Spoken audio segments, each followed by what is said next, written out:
Cristo, el Redentor del mundo, en quien hemos puesto nuestra fe, nuestra confianza, nació de la Virgen María, desposada con un varón de nombre José, descendiente del rey David.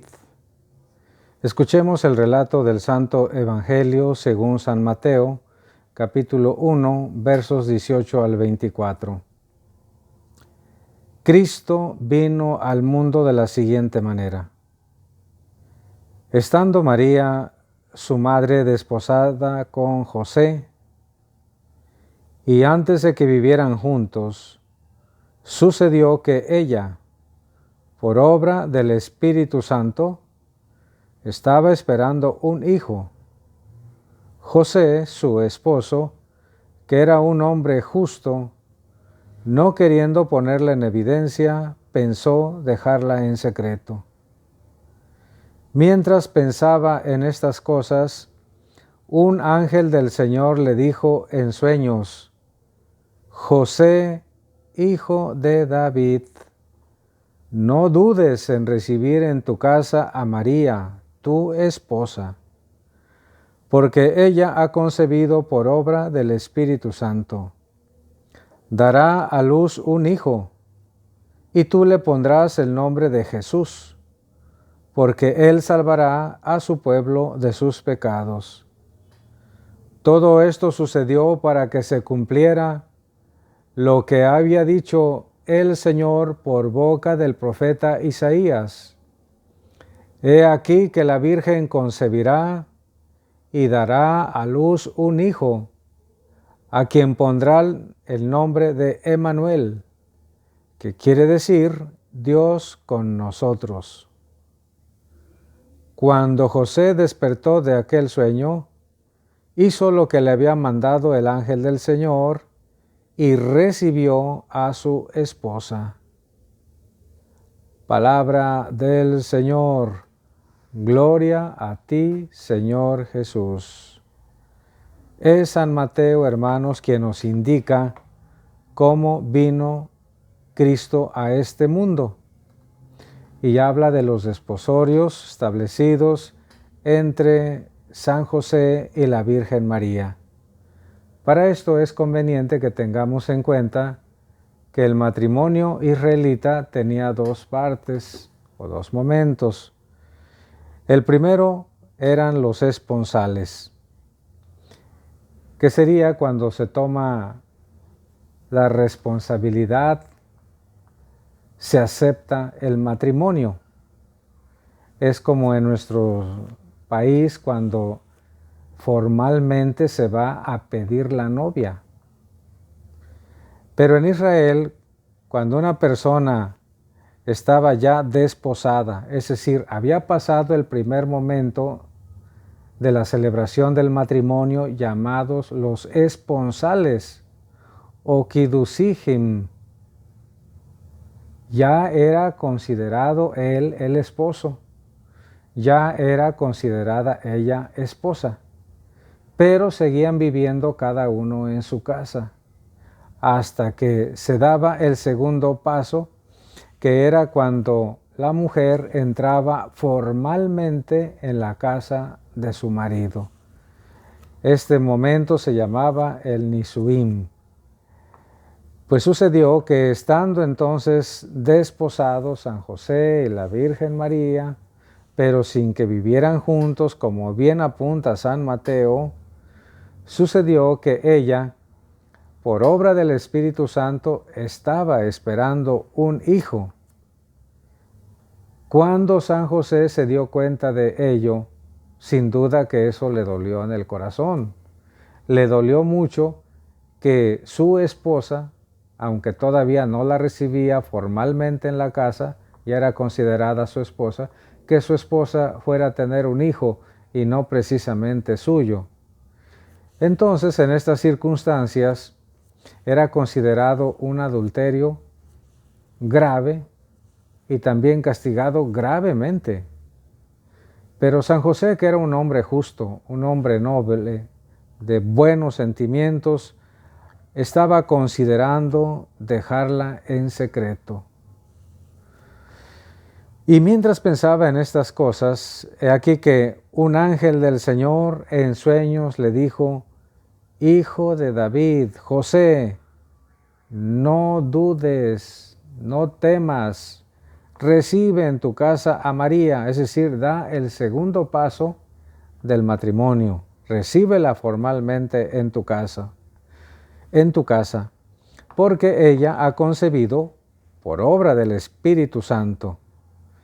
Ella dará a luz un hijo y tú le vas a poner el nombre de Jesús, porque él salvará a su pueblo de sus pecados.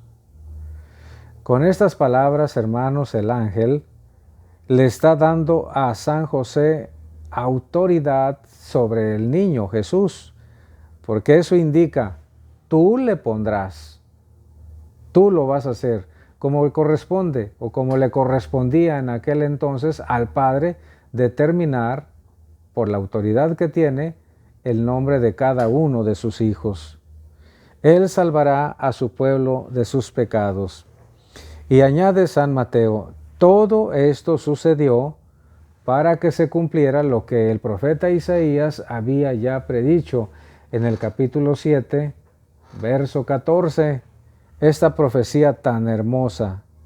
He aquí que la Virgen concebirá y dará a luz un hijo, a quien pondrán el nombre de Manuel, que quiere decir Dios con nosotros.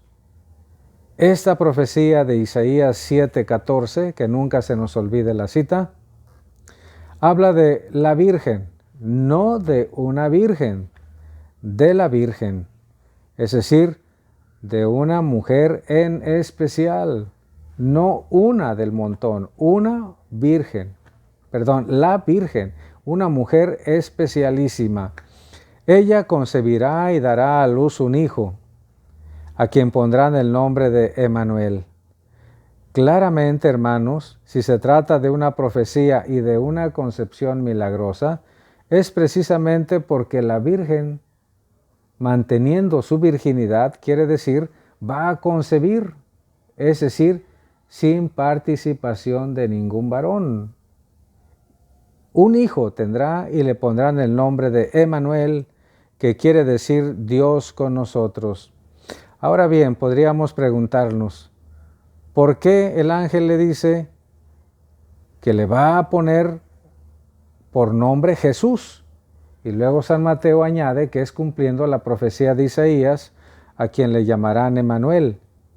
La razón, hermanos, es que Emmanuel lo podemos considerar un título de nuestro Señor Jesucristo, así como también tenemos otros nombres con los cuales se designa a Cristo: camino, verdad, la vida, el alfa, el omega, luz del mundo, Señor, Hijo del hombre. Pero el mismo Isaías, más adelante en el capítulo 9, dice así: porque un niño nos ha nacido, un hijo se nos ha dado, sobre sus hombros descansa el poder, y su nombre es Consejero Prudente, Dios Fuerte, Padre Eterno, Príncipe de la Paz. Isaías 9:5. Como vemos, hermanos, entonces Emmanuel lo podemos considerar como estos otros títulos del Hijo de Dios que recibió el nombre formal de Jesús. Y como es el ungido por excelencia, por eso le llamamos Jesucristo, es decir, Él es realmente el Mesías. Cuando José despertó de aquel sueño, hizo lo que le había mandado el ángel del Señor y recibió, se entiende formalmente, a su esposa, la Virgen María, en su casa. Al acercarse, estimados hermanos, la Navidad, qué bonito es que meditemos cómo se van cumpliendo las profecías, cómo aquí San Mateo quiere garantizar con su explicación que en efecto Jesús es legalmente perteneciente a la realeza davídica. Viene de la estirpe de reyes, es hijo de David, legalmente, porque a San Mateo, que compone su evangelio para los judíos convertidos al cristianismo, le importaba demostrar que legalmente Cristo sí es hijo de David, porque en ese tiempo no se tenía en cuenta la descendencia por la rama materna, sino siempre por la rama paterna. Y eso no excluye de ninguna manera que la misma Virgen María pues fuera también descendiente del rey David. San Mateo entonces afirma que humanamente Cristo procede del rey David, a quien Dios le prometió por medio del profeta Samuel que en su trono se sentaría un hijo suyo y que ese reino, el reino de ese hijo, no tendría fin, sería un reinado perpetuo, lo cual se cumple en Cristo. Y por otro lado, también San Mateo afirma que este Cristo es hijo de Dios, literalmente hijo de Dios, no un hijo adoptivo, sino consustancial, como nosotros lo entendemos ahora, consustancial al Padre, partícipe de la naturaleza divina, es decir, se trata de un Dios y hombre verdadero, un hombre marcado por la realeza. Con mucha alegría, hermanos, les doy la bendición. La bendición de Dios Todopoderoso, Padre, Hijo y Espíritu Santo, descienda sobre todos y les acompañe siempre. Déjenme sus intenciones en los comentarios. Denle like y compartan este video con sus familiares y amigos para que la palabra de Dios pueda llegar cada vez a más y más personas, puesto que todos tenemos necesidad de alimentar, hermanos, no solamente el cuerpo, sino también el espíritu. Y sobre todo, este espíritu se alimenta de las palabras de vida eterna que solo el Señor posee. Buen y feliz día a todos.